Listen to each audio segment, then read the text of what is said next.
Ah, Netflix, you've done it again. Should the newest original thriller on the platform, Fatal Affair, be at the top of your watch list?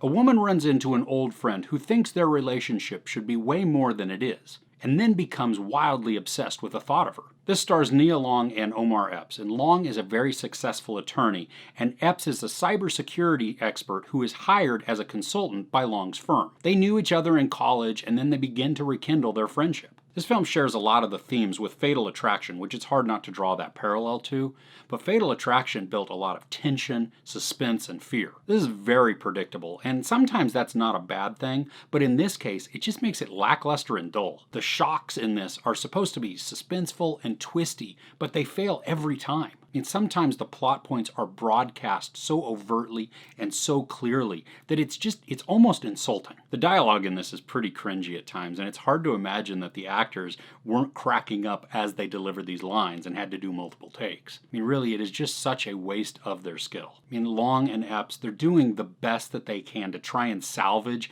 this movie. Their acting is not the problem at all. They are wonderful actors, and they're giving it their best, and it's just the material that they're given to work with. I mean, the dialogue is cringy, the story is just very rote, very predictable, and not thrill-worthy at all.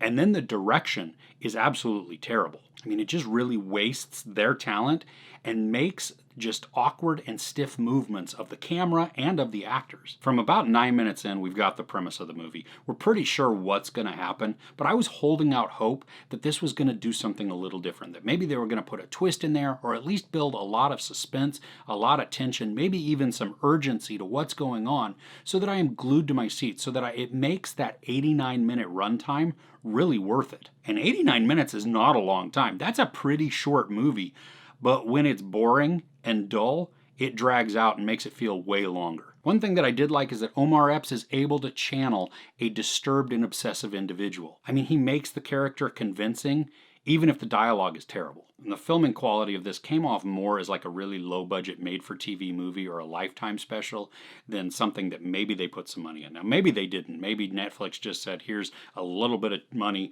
make whatever you can, and we'll just give it to our audience, which is entirely possible. But in this, the shots are kind of weird and awkward. Sometimes it's a little shaky cam. Sometimes it's a lockdown shot.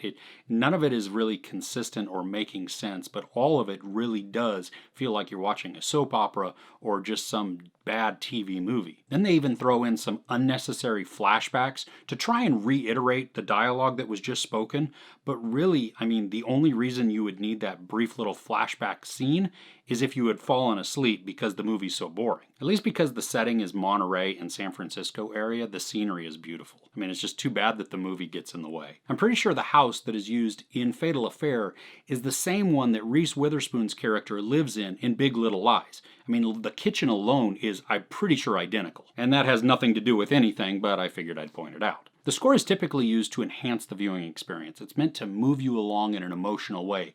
In this, though, a lot of the time, it's so clunky, it's like a dong dong dong right before something happens or right after something happens, and it's like, why would you do that? You broke me out of what little investment I had already made into the film with this weird and awkward score. Something that's really funny to me is the couple in this have a college-age daughter, and her date comes to the door, and the dude looks like he's about 14, and he sounds like he's 14. It was just a terrible miscast. I mean, there's nothing on the kid. He was fine for what he was in it, but it's just he did not look like a college-age kid, nor did he sound like one. Right from the very beginning of the movie, it tries to be steamy.